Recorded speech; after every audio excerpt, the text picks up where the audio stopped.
Muy bien, vamos a abrir una nueva serie, tal vez 1 o 2 meses o un par de semanas vamos a estar con esta nueva serie basada en el libro de 1 Corintios.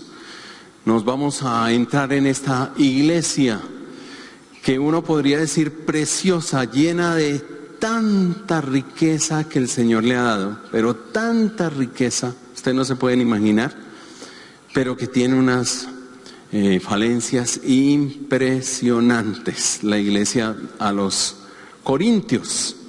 Entonces, les invito a que miremos el capítulo 1, versículos 1 al 3 de la primera carta.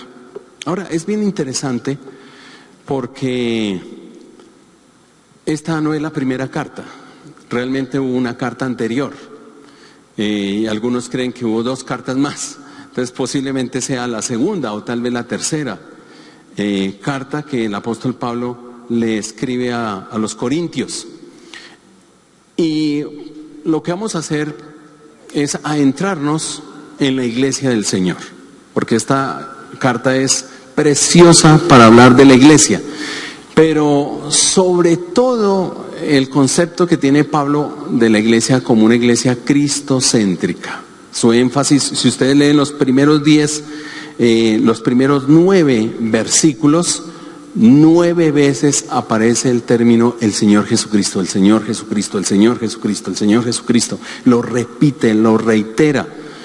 Y eso tiene su razón de ser para la iglesia de Corintios. Y queremos hablar durante este tiempo cuáles son los distintivos de la iglesia de Dios. Y lo digo así porque, si ustedes por favor miren el versículo 2, a la iglesia de Dios. Esta es la iglesia de Dios.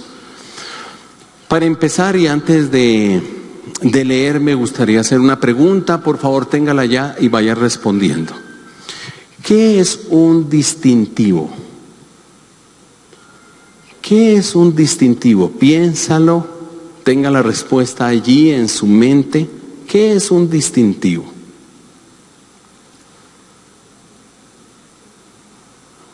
Ahora, si usted pensó que es un diferenciador, excelente. Esa es parte de la respuesta. Algo que caracteriza a alguien o a algo, perfecto. Algo singular, propio de alguien, excelente, ese es un distintivo. Otra pregunta. ¿Cuál fue uno de los distintivos en este Mundial de la Selección Colombia? De la Selección Colombia. Algo que fue fuerte. La unidad. La unidad. Fue tan fuerte la unidad que a todos nos puso y nos sintonizó en lo mismo, ¿no? Un distintivo de esta selección fue, todo el mundo apreciaba, era la unidad. ¿Qué otro distintivo? La humildad, ¿sí? ¿Y qué tal ese distintivo, el rastatas? ¿Cierto? El bailadito se hizo famoso.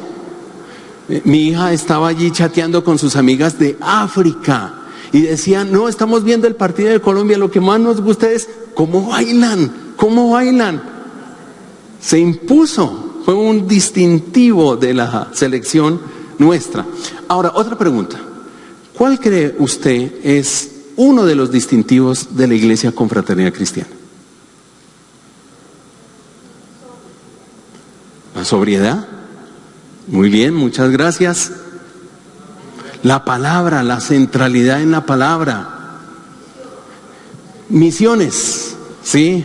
Misiones, eso es otro de nuestros distintivos. ¿Qué otro distintivo? ¿Perdón? La capacitación, otra vez la centralidad en la palabra. Eso es lo que nos interesa a nosotros. Ahora, otra pregunta. ¿Cuáles creen ustedes deben ser los distintivos, de acuerdo al versículo 2, de la iglesia de Dios? De la iglesia de Dios.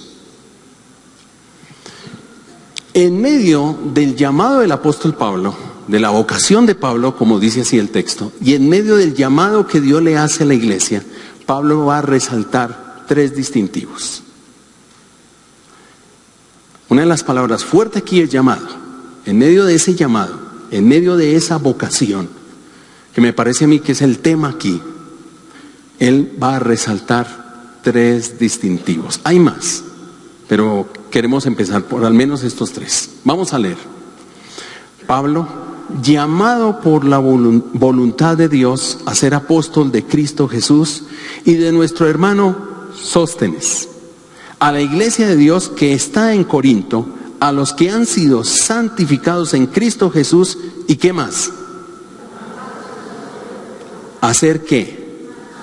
Su santo pueblo, junto con todos los que en todas partes invocan el nombre de nuestro Señor Jesucristo, Señor de ellos y de nosotros. Que Dios nuestro Padre y el Señor Jesucristo les concedan ¿qué? Gracia y paz. Increíble este Pablo, increíble. Me llama la atención la manera como entra saludando en esta carta el apóstol. Pablo, llamado por la voluntad de Dios a ser apóstol de Cristo Jesús. Cuando yo leí esto me suscitó una pregunta. ¿Cuál es la razón? Porque yo miré en el griego y él está siendo aquí impetuoso, es fuerte, severo con esta afirmación. Y por eso, ¿cuál es la razón para que Pablo inicie esta carta con semejante afirmación categórica? Llamado por la voluntad de Dios a ser apóstol de Cristo Jesús. Y tengo unas preguntas para ustedes, ténganlas ahí en la mente. ¿Sabían ustedes que la iglesia de Corinto no tenía una buena relación con Pablo, su fundador, su pastor? Él fundó esta iglesia. Duró 1 año y medio estableciéndola. Puso los fundamentos y tenía una pésima relación la iglesia con él. Increíble. ¿Sabían ustedes que su iglesia lo juzgaba mal? Capítulo 4, versículo 3 de 1 Corintios.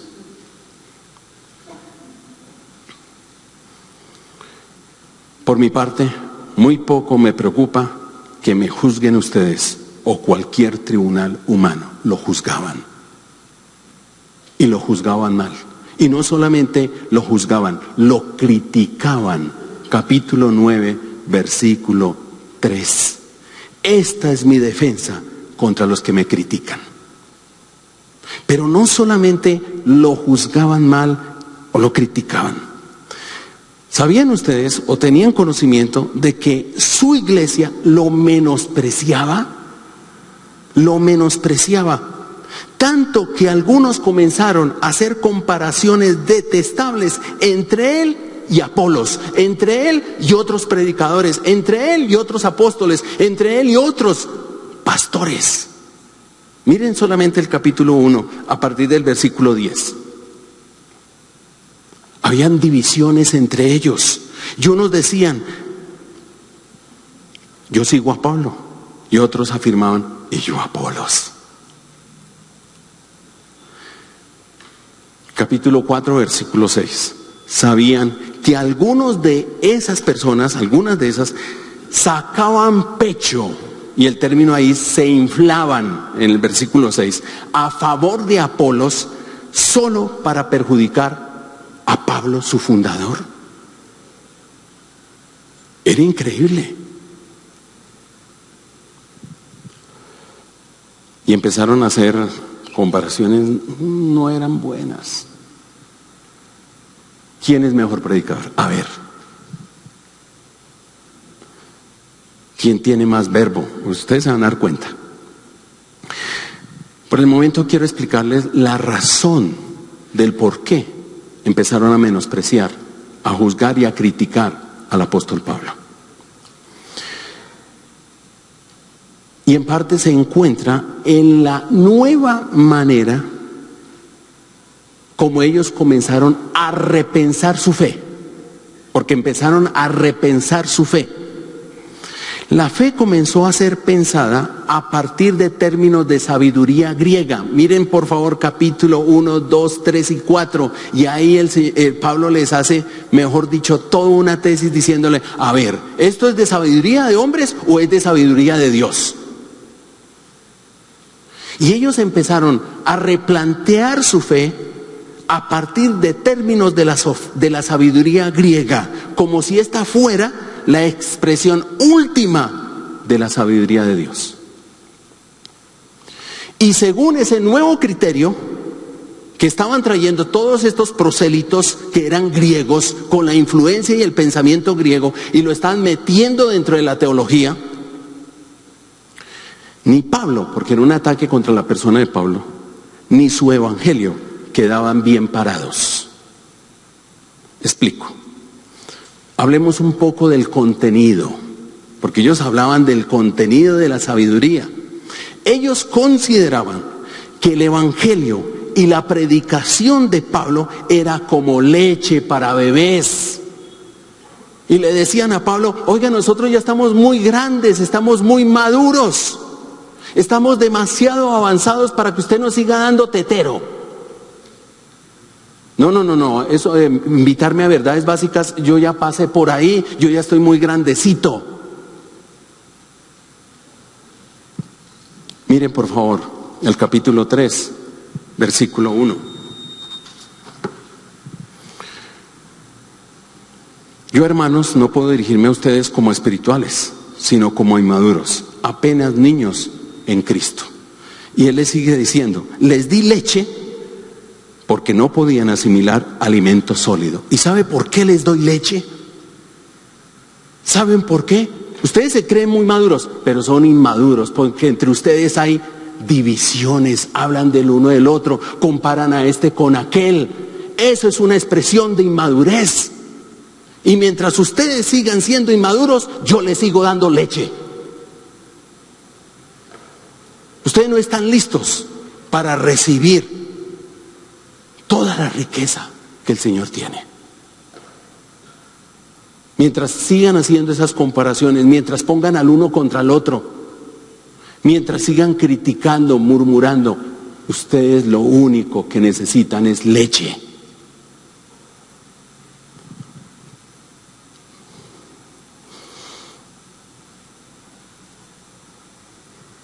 En cuanto a la forma de la sabiduría, a ellos les repelía, rechazaban, repudiaban que Pablo careciera de las destrezas retóricas que acompañaban la sofía griega.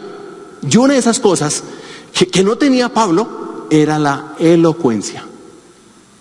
Capítulo 2, por favor. Miren el capítulo 2.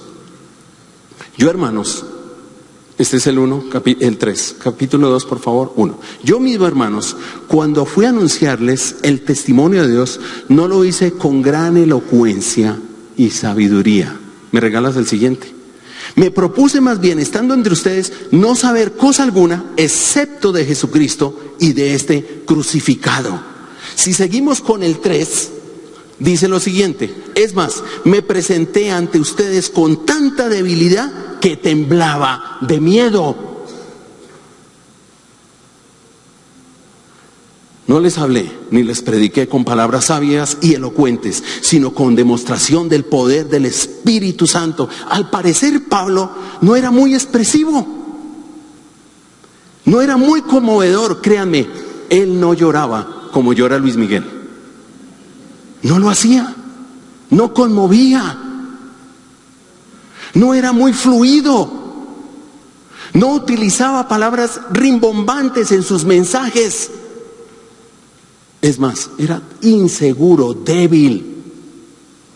Y eso para ellos no podían entender. Oiga, alguien que sepa del tema se para allá y no demuestra que no sabe. Usted se muestra como inseguro. Pablo, por favor, párese allá adelante la gente seguro de lo que usted está hablando.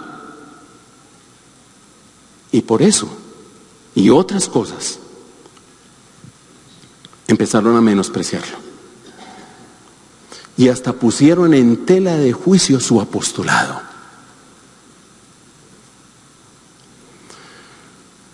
Lo cuestionaban. ¿Sabe qué hace Pablo en su defensa? Capítulo 4, versículo 15. En su defensa les dijo: oiga, pero yo soy el fundador de esta iglesia. Yo soy el padre, yo fui el que los engendré espiritualmente a ustedes. ¿Qué les pasa?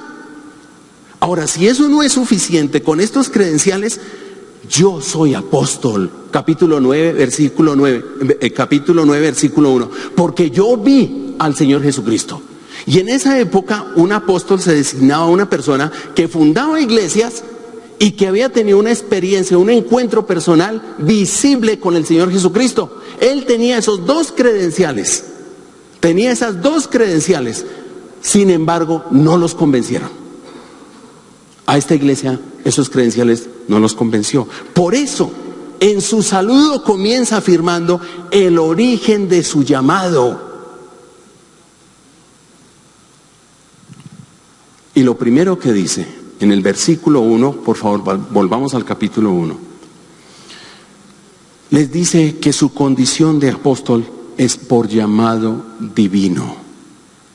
En otras palabras dice: mi apostolado es mi vocación, la inclinación, mi profesión, la carrera, la forma de vida que Dios ha establecido para mí es la de ser apóstol. Eso es mi vocación. Y estoy aquí porque a eso el Señor me llamó.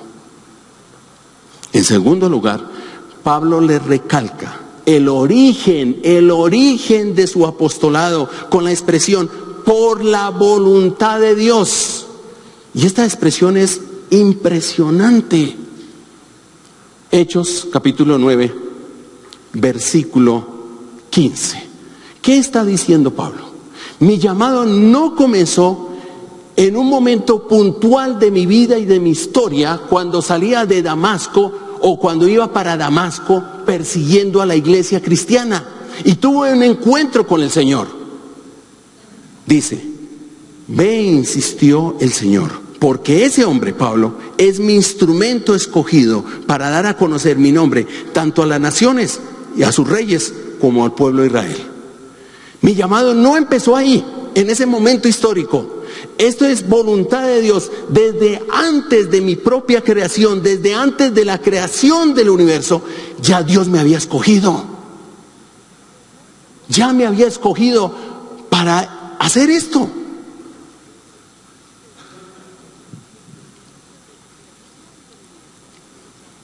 Él había determinado para mí que fuera así, que fuera su apóstol.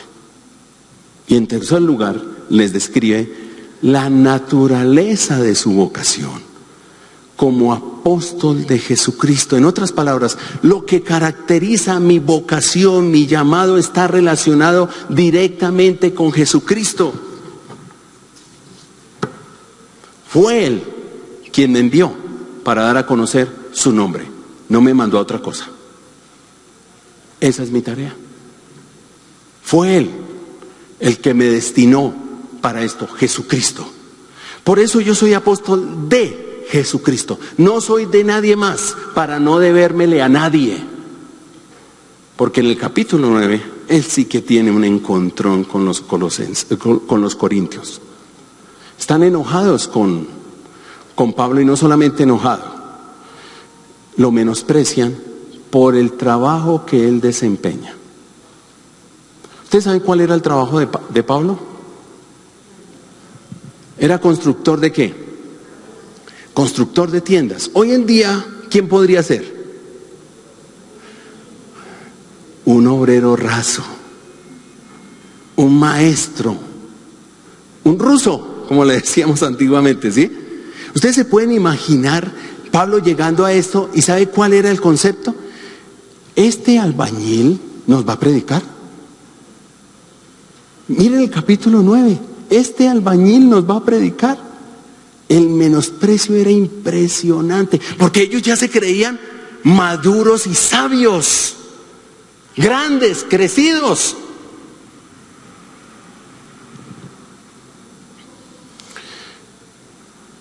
mi llamado, mi vocación, los atribuyo al llamado de Dios, que no es sino la expresión de la voluntad eterna de Dios para mi vida. Es lo que les está diciendo Pablo. Ustedes deben entender esto. Y esto tiene implicaciones para nosotros, querida iglesia.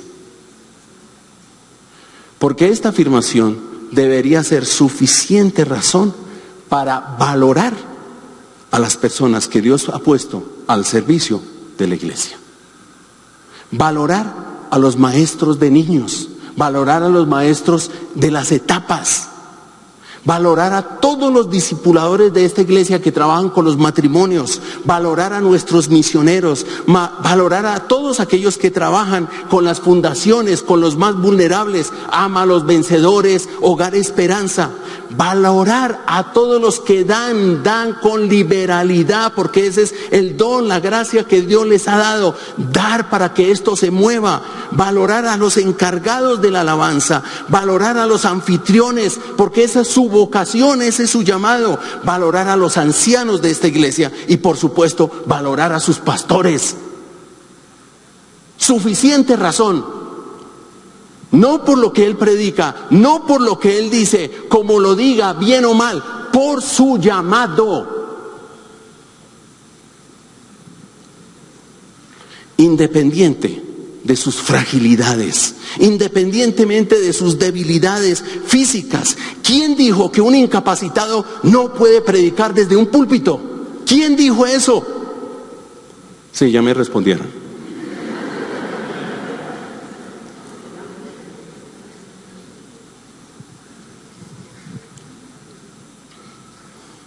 Independiente de sus faltantes, independiente de sus inseguridades. Es que cuando se sube al púlpito, fulanito de tal tiembla.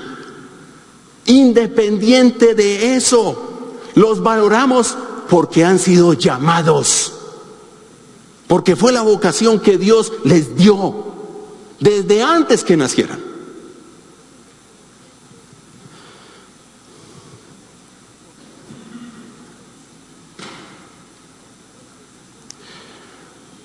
Uy, esto me hace acordar, como lo dije en el primer servicio. Hace un par de años alguien sumamente enojado conmigo se acercó y me dijo: es que Luis Miguel, nosotros sabemos de dónde usted viene, ¿qué más podemos esperar de usted?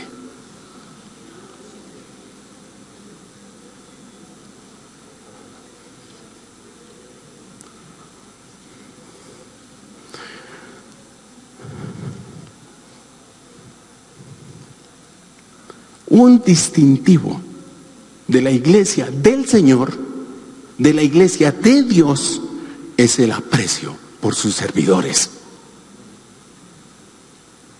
El aprecio por sus servidores.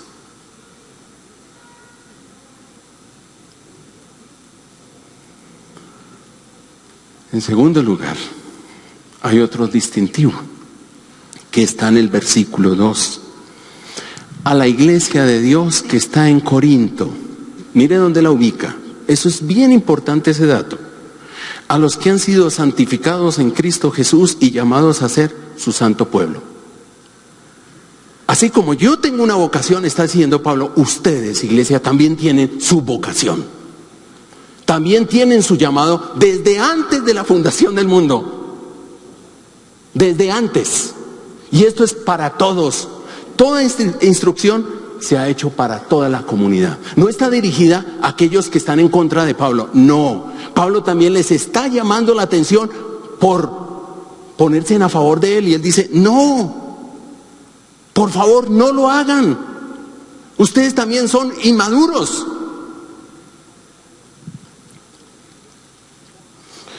Y algo que resalta en este saludo y que les está diciendo a los corintios es que ellos han sido santificados en Cristo Jesús. En primer lugar, santificados. ¿Qué es esto? Pablo está hablando de la acción salvadora de Dios que por medio de Jesucristo ha realizado en ellos. Dios por medio de Cristo los ha salvado a ustedes. Miren este versículo, por favor. Capítulo 1, versículo 30. Pero gracias a Dios, ustedes están unidos a Cristo Jesús, a quien Dios ha hecho nuestra sabiduría, es decir, nuestra justificación, nuestra santificación y nuestra redención. Ustedes han sido santificados, redimidos, justificados, rescatados del poder del pecado en Cristo. No olviden eso, que ustedes fueron redimidos como el pueblo de Israel. Y luego les recuerda que ellos han sido llamados a ser santos. Por la anterior obra que Dios hizo en Cristo Jesús de rescatarlos y de redimirlos, ahora ustedes han sido llamados para ser apartados para Dios. Y esto tiene una implicación. En el lugar que ustedes están, en Corinto, ustedes deben reflejar el carácter de Dios. Ustedes tienen que transformar la sociedad de Corinto, no dejarse transformar por la sociedad. Reflejen el carácter santo de Dios allí donde están. Ese es un distintivo de la iglesia, la santidad. La santidad. Si me conocen, porque somos centralidad en la palabra, en este momento le doy gracias a Dios. Pero creo que si pone esto en primer lugar, iglesia, debemos pararle bolas. La santidad. En Corinto, ¿ustedes saben qué era Corinto? Un puerto marítimo, entraba mercancía, se movía dinero, todo el mundo se iba allá a trabajar. Mina de oro. Y donde había plata, habían bares. Y donde habían bares, hay prostíbulos. ¿Y sabe cuál era el problema de Corinto? Los antiguos, los filósofos, acuñaron un término, corintazos, los llamaban así. ¿A quiénes llamaban corintazos? Es que los corintazos eran los fornicarios, así se ganaron el título, por la inmoralidad que reinaba en Corinto. Ustedes tienen que ser santos en Corinto y transformar ese estado de corrupción en uno menos corrupto y más justo. Están llamados a ser santos. Pero ¿en qué se había convertido esta iglesia?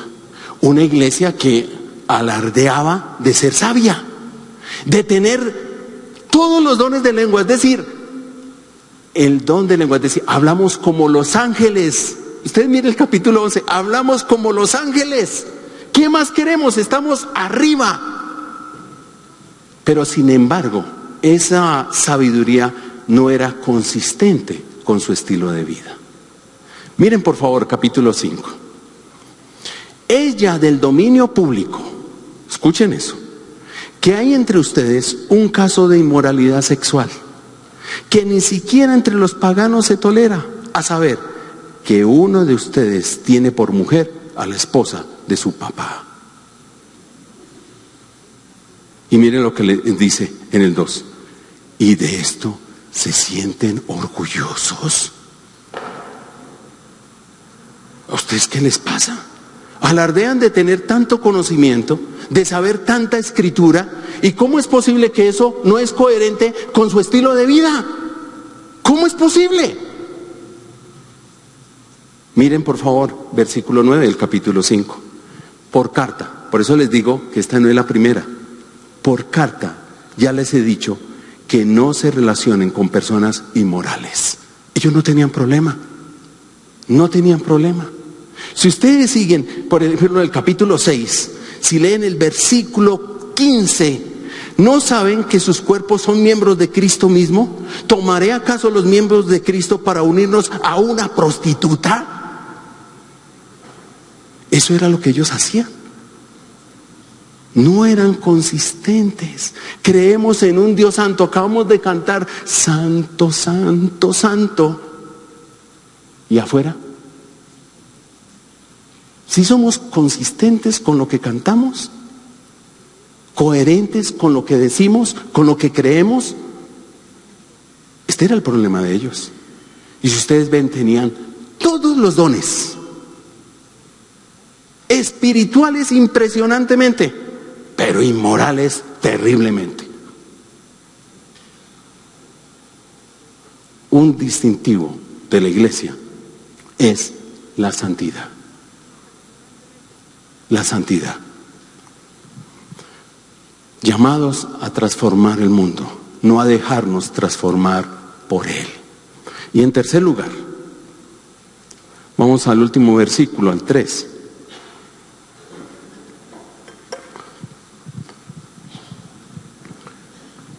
Note la exhortación del apóstol.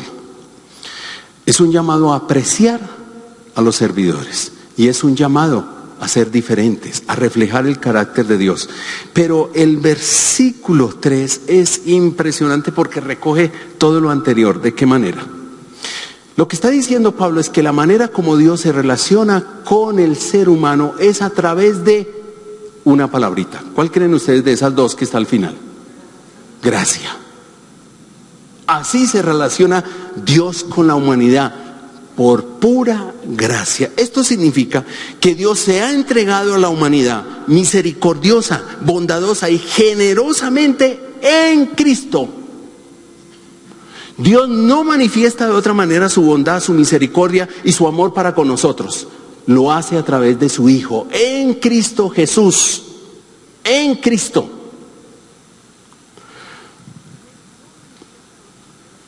Pero con Dios, nada, absolutamente nada es merecido. Nada puede conseguirse. Usted no puede negociar con Dios. Señor, me porto bien y como resultado que la selección Colombia gane. No. Usted no puede hacer esos negocios. Con el Señor nada se merece. Todo es gracia. Regalo. Pero en Cristo. Es lo único que hay.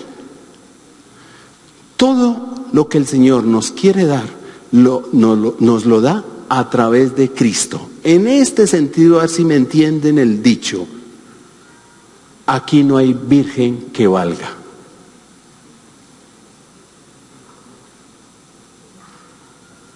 Solo a través de Cristo. No hay otra forma. Y la suma total de todos los beneficios, de toda la misericordia, la gracia que quiere derramar sobre nosotros, todo lo que nos quiere dar, se halla en la segunda palabra, paz.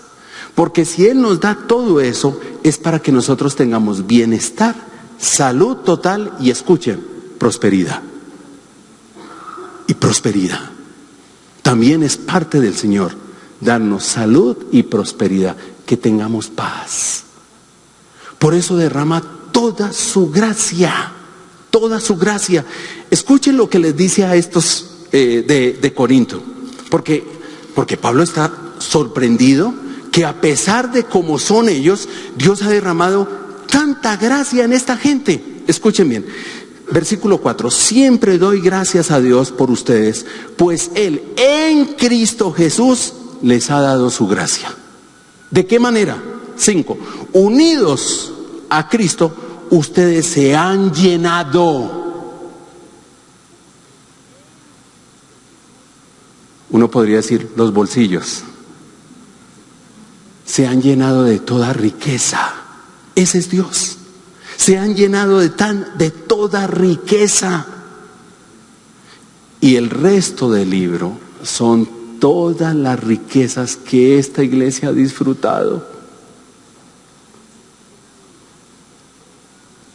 Y parte de esa riqueza, para poder, como dice Pablo, apreciar a los servidores, a los que Él ha llamado, parte de esa riqueza es el don del amor. Capítulo 11.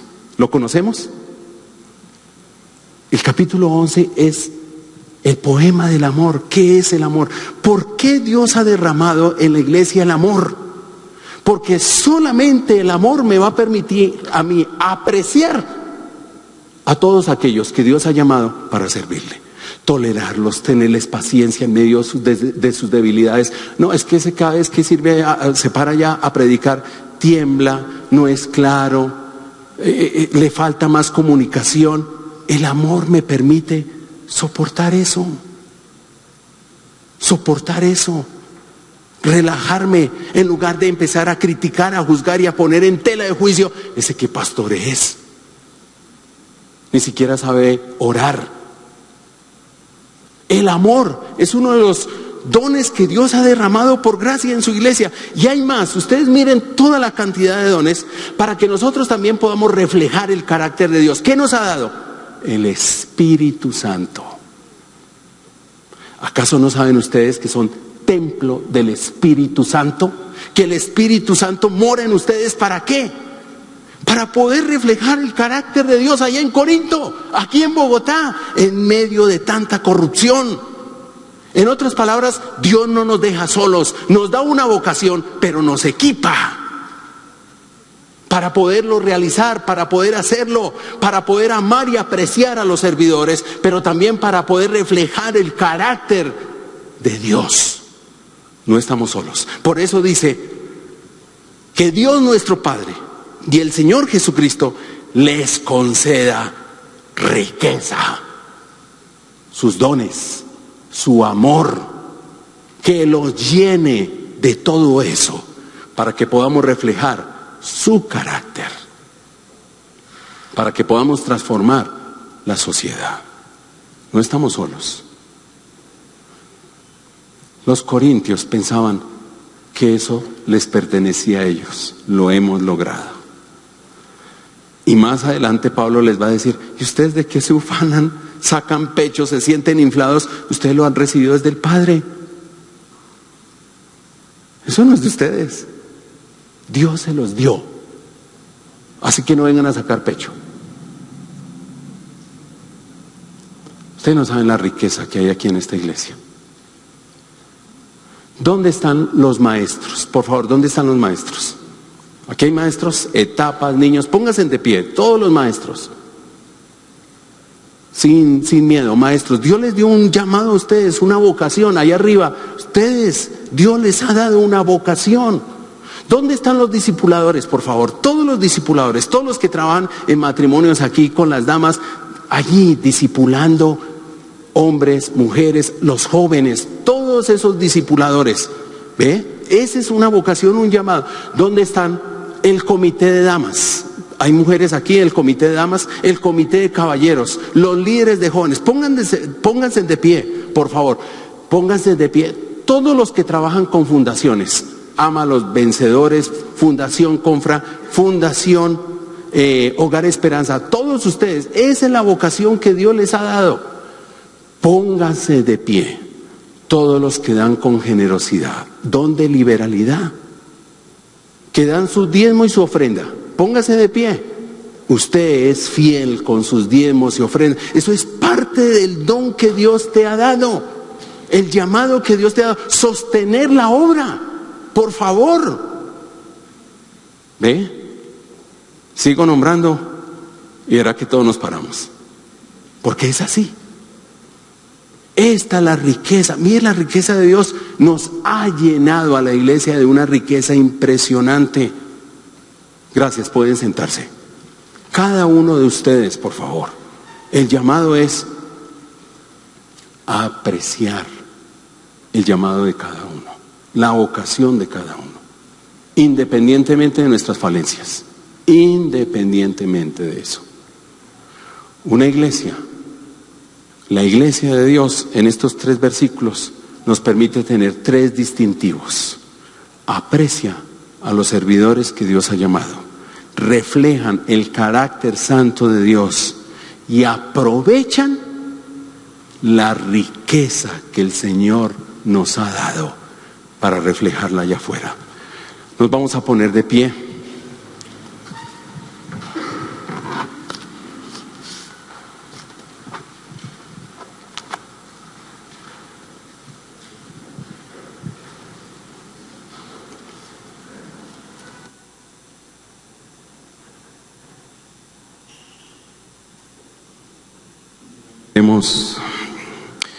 queremos darte muchas gracias. Y quiero, Señor, pedirte por los méritos de nuestro Señor Jesucristo, que la palabra que hoy se ha predicado quede como distintivo en nuestro corazón. Que nunca olvidemos que como iglesia tenemos 3 distintivos para empezar el día de hoy. Apreciar a todos aquellos que tú has llamado, Señor, para desarrollar una vocación, un trabajo dentro del cuerpo de Cristo. Señor, reflejar el carácter tuyo allá afuera, en medio de tanta corrupción. Señor, impide que nos llenemos de conocimiento, de sabiduría, y que nuestras vidas no lo reflejen y no reflejen tu carácter. Y Señor, que en nuestro corazón también quede la marca de aprovechar con sabiduría, con buena administración, toda la gracia que tú has derramado en una iglesia como la Confraternidad, Señor. Todo lo que podríamos hacer, hasta dónde podríamos llegar con tanta riqueza impartida de parte tuya para la iglesia Confraternidad. Aquí hay tantas aptitudes, tantos dones, tantos carismas, Señor, cada uno cumpliendo una función. Yo quiero darte gracias. Gracias por llenar, como lo hizo el apóstol Pablo, a esta iglesia, por llenarla de tu gracia y de tu paz, Señor. Gracias, Padre, porque no lo merecemos, realmente no lo merecemos. Pero tú, Señor, te ha placido desde antes de la misma fundación del mundo llamarnos, convocarnos, hacernos tus hijos y apartarnos. Gracias, Señor, por tanta bondad para con cada uno de nosotros. En el nombre de nuestro Señor Jesucristo. Amén.